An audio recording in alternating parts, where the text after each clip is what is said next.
Oke, Assalamualaikum warahmatullahi wabarakatuh. Halo mahasiswa mahasiswi Prodi PAI. Hari ini kita akan melanjutkan untuk pembelajaran ya, diskusi kita, diskusi kita terkait literasi digital. Yang mana pada sesi sebelumnya, pada video sebelumnya teman-teman sudah mempelajari atau mendapatkan informasi terkait sebenarnya bagaimana sih pemanfaatan literasi digital itu di dunia akademis untuk mahasiswa. Ada cukup banyak tadi ya, paling tidak ada 6 hal yang bisa kemudian dilakukan oleh mahasiswa ketika pemanfaatan literasi digital di ranah akademis itu.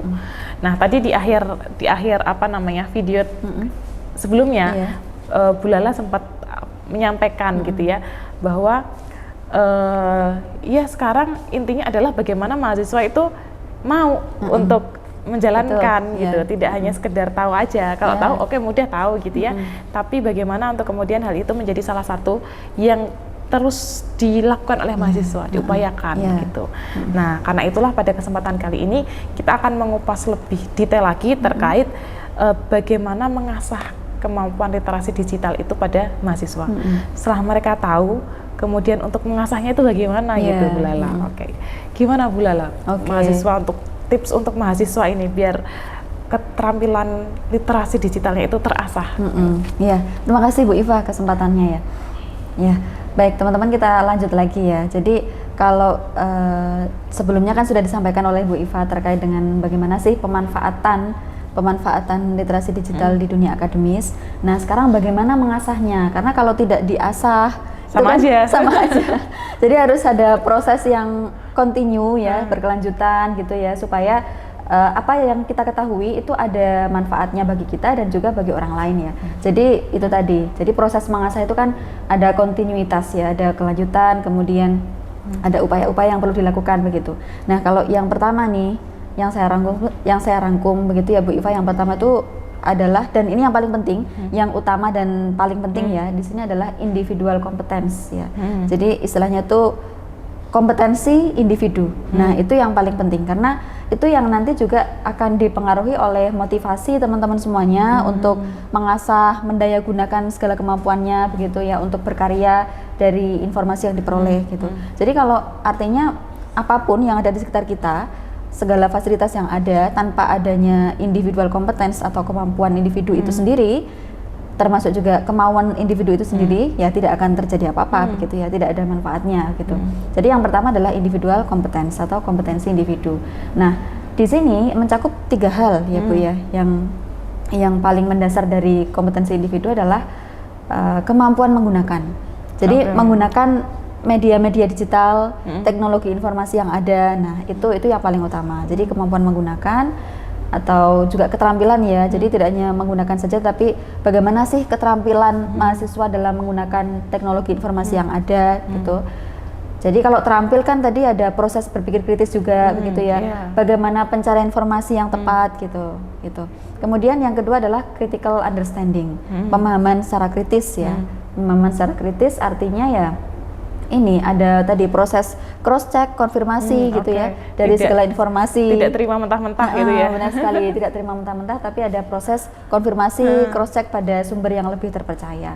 Kemudian ada communicative abilities atau kemampuan mengkomunikasikan. Nah, jadi ini yang sangat penting ya sebenarnya. Dari proses literasi digital, itu tadi kalau yang pertama adalah kemampuan menggunakan informasi, yang kedua adalah kemampuan untuk memikirkan kembali apakah informasi itu benar atau tidak, kemampuan untuk meng-cross check gitu ya, mencari sumber pembanding. Nah, kemudian yang terakhir adalah kemampuan untuk mengkomunikasikan kembali informasi yang kita peroleh. Oh, satu paket ya? Iya, satu paket. Dari perolehannya, mengolahnya, kemudian bagaimana mengkomunikasikan kembali. Betul, gitu ya. Iya, itu juga menarik Bu Lala. Jadi kadang kalau saya lihat netizen itu ya, ketika ada seseorang yang menyampaikan sesuatu tapi barangkali itu sesuatunya tidak benar gitu ya, macam-macam responnya. Ada yang dirujak habis-habisan gitu ya. Ada juga yang mungkin diingatkan dengan dengan baik gitu.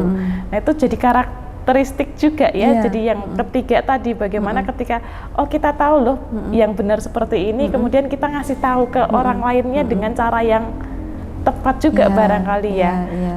Jadi proses mengkomunikasikan itu juga bagian dari literasi digital itu sendiri. Satu paket, jangan dipisah-pisah. Satu paket, tidak mandek pada proses yang kedua atau bahkan yang pertama, tapi sampai pada proses yang ketiga tadi. Gitu. Nah, kemudian di samping kompetensi individu ya, itu kan memang yang paling utama gitu ya. Tapi di samping itu juga ada ya faktor-faktor lain yang bisa mendukung bagaimana teman-teman mahasiswa itu bisa lebih terasah keterampilan literasi digitalnya. Nah, beberapa di antaranya adalah adanya atau mengikuti pelatihan-pelatihan ataupun semacam workshop gitu ya, yang mungkin itu diadakan di institusi kita atau bisa juga yang diadakan di tempat lain. Kemudian ada juga ini mengoptimalkan penggunaan sumber daya teknologi. Jadi kan ada banyak sekali ya Bu ya, terutama dalam implementasi di dunia akademis. Nah itu kan kita bisa tuh memanfaatkan banyak hal ya. Misalnya dalam dunia tulis menulis itu kan kita bisa memanfaatkan misalnya Mendeley gitu kan, Zotero. Kemudian kalau dalam hal membuat karyanya dalam rangka mengkomunikasikan, kita bisa tuh pakai Canva misalnya dan yang lain-lain. Nah itu juga salah satu cara supaya teman-teman bisa lebih terasah bagaimana kemampuan tadi literasi digitalnya. Ini Bu Lala yang menarik yang di poin kedua tadi, bahwa salah satu proses untuk mengasah kemampuan literasi digital adalah melalui pendidikan. Nah, ketika itu kita tidak menggunakan atau tidak mengikuti proses pendidikan yang formal atau yang non formal gitu, bisa nggak sih kita asah sendiri secara mandiri gitu? Itu bisa nggak sih? Bisa Bu. Jadi kan memang kita tidak perlu bergantung ya. Misalnya saja teman-teman yang mungkin tidak mengecam pendidikan tinggi misalnya, nah itu kan bisa juga mengasahnya dengan cara ya kita mencari informasi yang ada gitu. Kan ada banyak juga Bu yang beredar gitu ya, misalnya di YouTube. Nah itu saya yakin ada banyak juga yang menyampaikan hal-hal positif terkait bagaimana sih pemanfaatan atau bagaimana meningkatkan keterampilan literasi digital kita gitu. Misalnya YouTube, misalnya juga tadi yang Ibu sampaikan di TikTok ya. Karena sekarang konten TikTok tidak hanya hiburan ya Bu ya. Tapi kan banyak ini ilmunya di sana. Nah, gitu. Jadi banyak hal. Yang paling penting adalah teman-teman harus hati-hati ya. Bagaimana itu tadi menemukan informasi. Jadi kita bisa tuh mendapatkan informasi dari mana saja, ilmu dari mana saja, tapi yang paling penting adalah tadi ya ada proses filter ya. Proses filter itu yang harus diutamakan juga. Gitu. Ya, menarik sekali ya teman-teman. Termasuk tadi pemanfaatan berbagai tools, entah website atau aplikasi gitu. Itu kan sekarang banyak banget yang bisa dimanfaatkan oleh mahasiswa. Misalnya mereka mau bikin video pembelajaran gitu ya, tinggal buka Powtoon, Pitable dan kawan-kawan gitu. Jadi kalau mau bikin misalkan untuk presentasi yang menarik, gampang banget pakai Canva aja 5 menit jadi gitu. Tapi sekarang yang masih agak PR nih Bu adalah pembuatan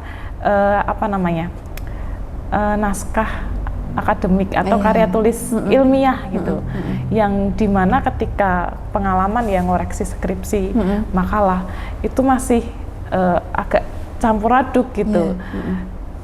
Ada di situ kayak gimana ya, ada Mendeley, ada Zotero, kita bisa akses jurnal gitu, tapi masih kayaknya belum dimanfaatkan secara optimal gitu.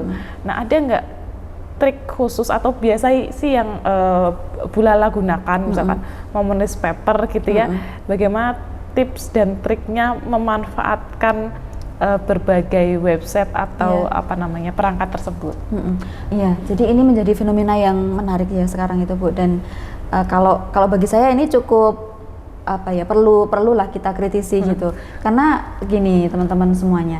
Jadi sekarang memang banyak sekali informasi ya yang ada di dunia digital yang kita bisa akses dimanapun dan kapanpun dengan sangat mudah sebenarnya, karena sudah banyak yang jurnal-jurnal yang open access juga ya Bu ya. Tetapi itu tadi sebenarnya kembali ke konsep literasi tadi ya. Literasi itu memang tidak bisa lepas dari proses kita membaca sebenarnya. Nah itu, jadi itu yang mungkin sekarang hilang di kalangan teman-teman mahasiswa itu yang mungkin yang agak tergerus tuh itu ya.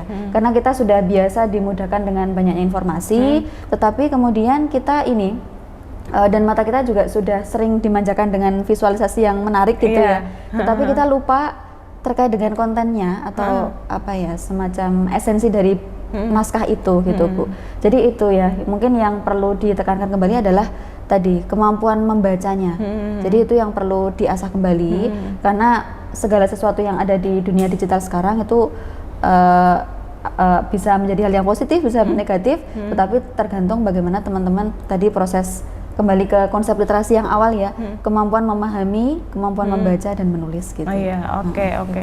Iya teman-teman, memang sekarang informasi banyak banget bisa mudah kita dapatkan gitu ya, lewat video, bahkan kita dibacakan gitu, kita ada teks kemudian kita bisa tinggal dengerin aja isi teksnya itu gitu. Padahal ada satu kata kunci yang itu benar-benar menjadi harusnya basic yang harus dikuasai oleh mahasiswa ya.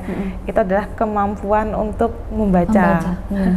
Ya itu memang ini sih, memang PR banget gitu karena memang dengan segala kemudahan itu kemudian ada satu yang kurang menjadi dikembangkan gitu untuk kemampuan membaca. Padahal kemampuan membaca itu semacam kayak modal awal untuk kemudian kita bisa mengoptimalkan kemampuan-kemampuan lainnya gitu. Termasuk nanti kalau kemampuan membacanya sudah bagus, ketika kita membuat naskah gitu ya, minimal makalah, kita bisa memanfaatkan berbagai aplikasi atau tools, misalnya biar lebih rapi tulisannya, kita tidak menyalahi tadi etika tadi akademik, kita bagaimana cara mengutipnya gitu. Ini statement siapa harus jelas gitu ya. Jadi itu menjadi salah satu paket yang harus dikuasai oleh mahasiswa gitu. Betul. Oke, menarik sekali Bu Lala untuk pembahasan terkait literasi digital ini. Mungkin ke depan ada PR kita bersama ya, bagaimana kemudian menumbuhkan, mengasah dan memelihara kemampuan literasi ini pada mahasiswa. Mungkin bisa kita mulai di kelas-kelas dulu, kita biasakan biar mahasiswa menjadi kemudian lebih terampil untuk hal itu. Oke, terima kasih banyak Bu Lala untuk sesi sharingnya, luar biasa ya, kita sharing cukup banyak di video kali ini dan juga video-video sebelumnya. Harapannya dengan adanya hal tersebut memberikan pemahaman yang baru pada teman-teman, memberikan sudut pandang yang baru dan memberikan motivasi untuk bagaimana mahasiswa itu punya potensi yang luar biasa untuk dikembangkan, dan teman-teman bisa mulai dari potensi yang paling dekat dulu dengan diri kita gitu ya, yaitu terkait kemampuan literasi digital.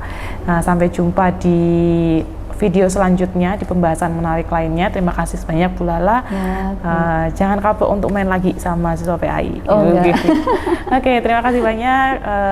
Terima kasih. Wassalamualaikum warahmatullahi wabarakatuh. Waalaikumsalam warahmatullahi wabarakatuh.